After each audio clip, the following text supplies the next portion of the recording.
Arya function హాల్లో మీ సమస్య మా పరిష్కారం కార్యక్రమం మంత్రి టీజీ భరత్ ప్రారంభించారు. ఈ కార్యక్రమంలో మంత్రి టీజీ భరత్తో పాటు జిల్లా అధికారులు పాల్గొని పెద్ద ఎత్తున నగరం నలువైపుల నుంచి కూడా ప్రజలు వచ్చి మంత్రి టీజీ భరత్ కూడా సమస్యలు విన్నవించినటువంటి పరిస్థితి. మనతో మాట్లాడేందుకు మంత్రి టీజీ భరత్ ఉన్నారా? ఎంతో మాట్లాడారు. చెప్పండి సార్, ఈ కార్యక్రమం ముఖ్య ఉద్దేశం ఏంటి? మెయిన్గా ఎలాంటి సమస్యలు వచ్చాయి సార్ మీ దృష్టి? ముఖ్య ఉద్దేశం వచ్చి మీకు తెలుసు, ఇప్పుడు మన గవర్నమెంట్ 9.5 months అయింది. ఎక్కువ పని లోడ్ ఎక్కువ ఎవరికి ఉంటుందంటే మినిస్ట్రీలో ఉండే వాళ్ళకి 10 ఎక్కువ ఉంటుంది ఎమ్మెల్యే కన్నా. సో మనం నెలలో ఒక వారం రోజులు మన అసెంబ్లీలో ఉన్నాము అంటే అది చాలా గొప్ప విషయం అవుతుంది. సో వచ్చినప్పుడంతా జనరల్గా నేను పొద్దున్నుంచి గ్రీవెన్స్ తీసుకొని అధికారులకి చెప్పడము, ఫోన్ చేయడం జరుగుతోంది ఇప్పటివరకు. బట్ ఏమంటే ప్రాసెస్ అనేది మనం లెటర్ ఇవ్వడం లేకపోతే ఫోన్ చేయడం, అది ఈరోజు మీ సమస్య మా పరిష్కారం అనే దాని విషయంలో ఈ కార్యక్రమంలో అధికారులను కూడా రామని చెప్పడం జరిగిందనమాట. ఇక్కడ అధికారులు రావడంతో చిన్న చిత్కవి ఏమన్నా ఉన్నాయంటే ఇమీడియట్గా సార్ట్అవుట్ చేసే దాంట్లో ఉంటామని చెప్పి ఉద్దేశంతో ఈ కార్యక్రమం ఏర్పాటు చేయడం జరిగింది. సో ఏమన్నా ఇష్యూస్ ఉన్నాయనుకోండి ఇక్కడికే సాల్వ్ అవుతుంది. దానికి మరి ఒక నెల రోజులో 2 నెలల్లో తిరిగే పనిలే. అదే ముఖ్య ఉద్దేశంతో ఈరోజు స్టార్ట్ చేయడం జరిగింది.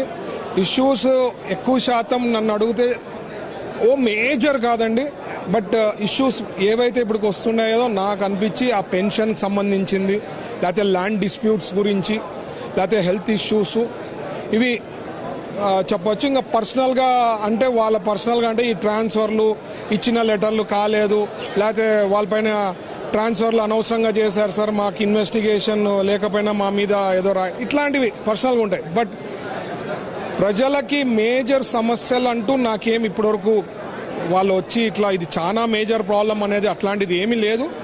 ఏమన్నా ఉంటే ఇట్లాంటివే ఉన్నాయి, అవి కూడా తొందరలో సార్ట్అవుట్ చేసే దిశలో ఉన్నాము. ఖచ్చితంగా పెన్షన్స్కి సంబంధించింది అయితే మీకు ఐడియా ఉంటుంది. అంతకుముందు హస్బెండ్కి వచ్చే పెన్షన్ ఒకవేళ చనిపోతే ఇమ్మీడియట్గా విడోకి వచ్చేది, అది కొద్దిగా డిలే అవుతా ఉందని చెప్పి విన్నా నేను. అది కూడా మొన్ననే మా మంత్రి సమావేశంలో వాళ్ళతో మాట్లాడినప్పుడు అది కూడా సాల్వ్ చేయడం జరిగింది. అది కాక జాబ్ ఇష్యూస్ కూడా ఎక్కువ శాతం వస్తుంది. అందుకనే మన లోకేష్ గారు ఒక స్కాన్ అంటే ఇది పెట్టారనమాట. ఆన్లైన్లో వాళ్ళ అప్లికేషన్ ఫీడ్ చేస్తే ఎవరైతే జాబ్ డిగ్రీలు చదివి అదే జాబ్స్ రాని వాళ్ళు ఏదైనా ఉందంటే వాళ్ళకి ఇచ్చాలని చెప్పి ఒక ఆన్లైన్ పెట్టడం జరిగింది. దాని విషయంలో మనం కూడా కొత్త ఇండస్ట్రీస్ తెచ్చే దాంట్లో ఎవరొకళ్ళు వి హావ్ బీన్ ట్రయింగ్. ఖచ్చితంగా ఇండస్ట్రీస్ వస్తాయి, జాబ్ ఆపర్చునిటీస్ పుడతాయి. కొంతమంది అడ్వైజ్ ఇచ్చారు, సార్ మనం జాబ్ మేళాలు చేస్తున్నాం, ఇంకా మెగా జాబ్ మేళాలు ఆల్రెడీ కంటిన్యూస్ జరుగుతోంది. మనం 9 నెలల్లో దాదాపు ఒక 3-4 జరిగినాయి. ఇంకా బెటర్గా చేయాలని కొన్ని ఐడియాస్ ఇవ్వడం జరిగింది. అట్లాంటివి కూడా తీసుకొని వాళ్ళతో డిస్కస్ చేసి ప్రయత్నిస్తాం ఫ్యూచర్. ఇప్పటికిప్పుడు కొన్ని ప్రాబ్లమ్స్ కూడా షార్ట్ అవుట్ చేస్తున్నారు సార్. సో పబ్లిక్ ఫీలింగ్ ఎలా ఉంది సార్? హ్యాపీగా ఉంటారనే ఆశిస్తున్నా. అదే కదా ముఖ్య ఉద్దేశం. ఇప్పటికిప్పుడు సాల్వ్ చేసేవి ఏమైతే అవి సాల్వ్ చేయగలిగితే మాత్రం ఈరోజు పెట్టిన కార్యక్రమానికి మనం ఒక హ్యాపీనెస్ ఉంటుంది. అచీవ్ చేసినామనేది దాని టార్గెట్ పెట్టుకున్నాము, అచీవ్ చేయగలిగినామంటే విల్ బి వెరీ హ్యాపీ. ఈ కార్యక్రమం ముందు కూడా కంటిన్యూ చేస్తుంది ఖచ్చితంగా. అంటే ఈరోజు చూసి ఇష్యూస్ ఏమున్నాయి, ఎక్కడ టీచింగ్ ట్రబుల్స్ ఉంది ఏముందని ఇంకా బెటర్గా పర్ఫామ్ చేసేదానికి నెలకు ఒకసారా 2 నెలలకు ఒకసారా అనేది ప్లాన్ చేసే దాంట్లో ఉంటుంది.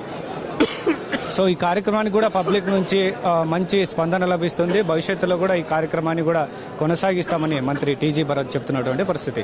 కెమెరా పర్సన్ రాజశేఖర్తో సుంకన్న, ఏబిఎన్ ఆంధ్రజ్యోతి, కర్నూలు.